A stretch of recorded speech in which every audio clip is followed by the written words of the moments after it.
Rebel star Prabhas హీరోగా నటించిన Raja Saab movie చిత్రం సంక్రాంతి కానుకగా జనవరి 9న విడుదల కాబోతుందని ఇదివరకే మేకర్స్ అధికారిక ప్రకటన చేశారు. అనేకసార్లు వాయిదా పడిన ఈ చిత్రం ఎట్టకేలకు సంక్రాంతికి వెళ్లి స్థిరపడింది. ఇక కలెక్షన్ స్టాక్తో సంబంధం లేకుండా ఇరగ కుమ్మేస్తాయని అభిమానులు చాలా ఆశపడ్డారు.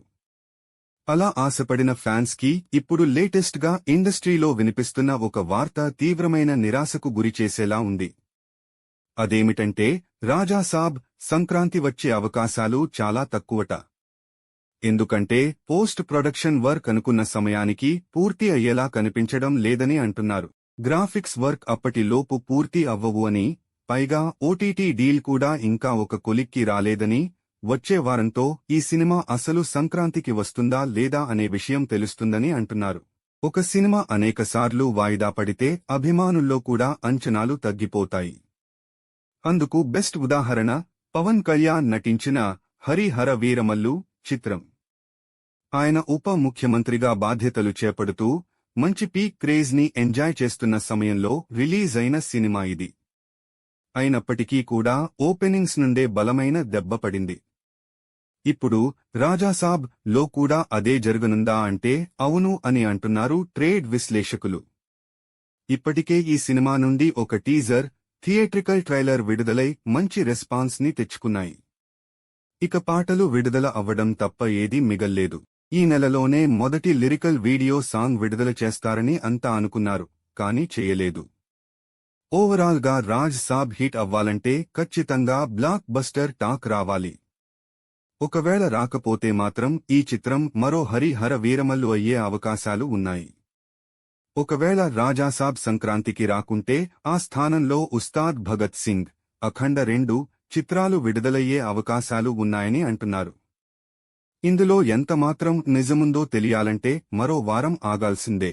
అభిమానులను చాలా కాలం తర్వాత సినిమాల పరంగా పవన్ కళ్యాణ్, డిప్యూటీ సీఎం పవన్ కళ్యాణ్ సంతృప్తిపరిచిన చిత్రం OG, they call him OG.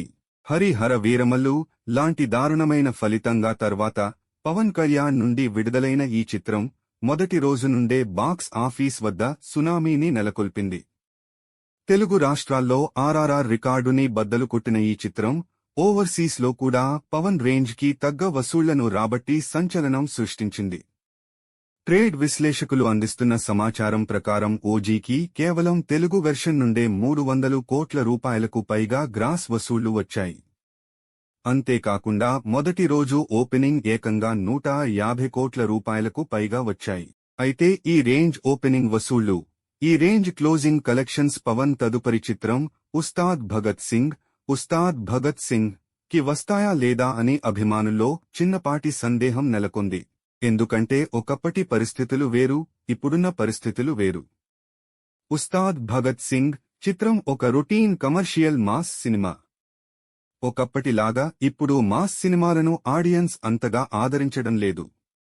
ముఖ్యంగా పవన్ లాంటి సూపర్ స్టార్స్ నుండి రొటీన్ కమర్షియల్ సినిమాలను అసలు కోరుకోవడం లేదు ఆడియన్స్. వాళ్లకు ఓజీ, సలార్ లాంటి చిత్రాలు కావాలి. అందుకే ఉస్తాద్ భగత్ సింగ్ కి ఓజీకి వచ్చినంత వసూళ్లు వస్తాయా అనే సందేహాలు మొదలయ్యాయి. అయితే ఉస్తాద్ భగత్ సింగ్ చిత్రం నుండి రాబోయే రోజుల్లో మంచి ప్రమోషనల్ కంటెంట్ వస్తే మాత్రం ఖచ్చితంగా ఈ చిత్రానికి మొదటి రోజు 100 కోట్ల రూపాయలకు పైగా గ్రాస్ వసూళ్లు వస్తాయి. మంచి సీజన్లో మంచి టాక్ పడితే 2 తెలుగు రాష్ట్రాల్లో ఓజీ కంటే మంచి వసూళ్లు వస్తాయని అంటున్నారు. కానీ ఓవర్సీస్, నైజాం వంటి ప్రాంతాల్లో మాత్రం ఈ చిత్రానికి ఓజీకి వచ్చినంత వసూళ్లు రావు అనే చెప్పాలి.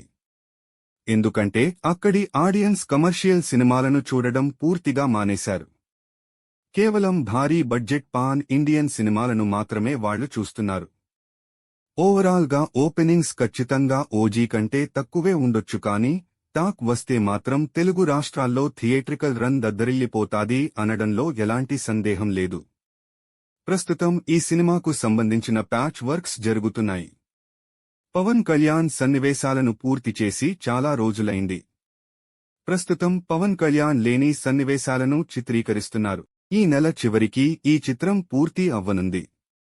మార్చ్ నెలలో ఈ చిత్రాన్ని విడుదల చేసేందుకు సన్నాహాలు చేస్తున్నారు మేకర్స్. ప్రపంచంలో బహుముఖం ప్రజ్ఞాశాలి నటుడు, కొరియోగ్రాఫర్, దర్శకుడు, నిర్మాత రాఘవ లారెన్స్ ప్రస్తుతం సినీ రంగంలో తనకంటూ ప్రత్యేక ఇమేజ్ క్రియేట్ చేసుకున్నాడు. కొరియోగ్రాఫర్గా ఇండస్ట్రీలోకి అడుగుపెట్టిన లారెన్స్ ఆ తర్వాత నటుడిగా పలు చిత్రాలలో చిన్న చిన్న పాత్రలు పోషించారు. అలాగే హీరోగానూ ఎన్నో చిత్రాల్లో నటించి మెప్పించారు. అటు దర్శకుడిగా, నిర్మాతగానూ సక్సెస్ అయ్యారు. అయితే ఓవైపుల్లో బిజీగా ఉంటూనే మరోవైపు కష్టాల్లో ఉన్న పేదవాళ్లకు తన వంతు సాయం అందిస్తున్నారు.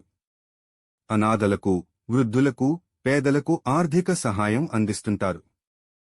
నుంచి తాను సంపాదించిన ఆస్తులను పేదలకు సహాయం చేసేందుకు ఉపయోగిస్తున్నారు. ఇంతకీ లారెన్స్ ఆస్తులు ఎంత ఉంటాయో తెలుసా? నివేదికల ప్రకారం లారెన్స్ ఆస్తులు ₹100 కోట్లకు పైగా ఉన్నాయని సమాచారం. లారెన్స్ తనల ద్వారా వచ్చిందాయంలో ఎక్కువ భాగాన్ని సామాజిక సేవ చేయడానికి ఖర్చు చేస్తారు. దివ్యాంగులకు నృత్యం నేర్పించడం, గుండె జబ్బున్న పిల్లలకు శస్త్రచికిత్స చేయించడం, పేద విద్యార్థులకు వారి విద్యకు సహాయం చేయడం వంటివి చేస్తుంటారు లారెన్స్. ఒక సాధారణ ట్రూప్ డాన్సర్ గా తన ప్రయాణాన్ని ప్రారంభించి ఇప్పుడు ఇండస్ట్రీలోనే టాప్ నటులలో ఒకరిగా పేరు సంపాదించుకున్నారు. రాఘవ లారెన్స్ నటుడిగానే కాకుండా విజయవంతమైన దర్శకుడు, నిర్మాతగానూ సక్సెస్ అయ్యారు. ముని, కాంచన వంటి హారర్ కామెడీ చిత్రాలను తక్కువ బడ్జెట్తో నిర్మించి బాక్సాఫీస్ వద్ద 100 కోట్లు రాబట్టాడు.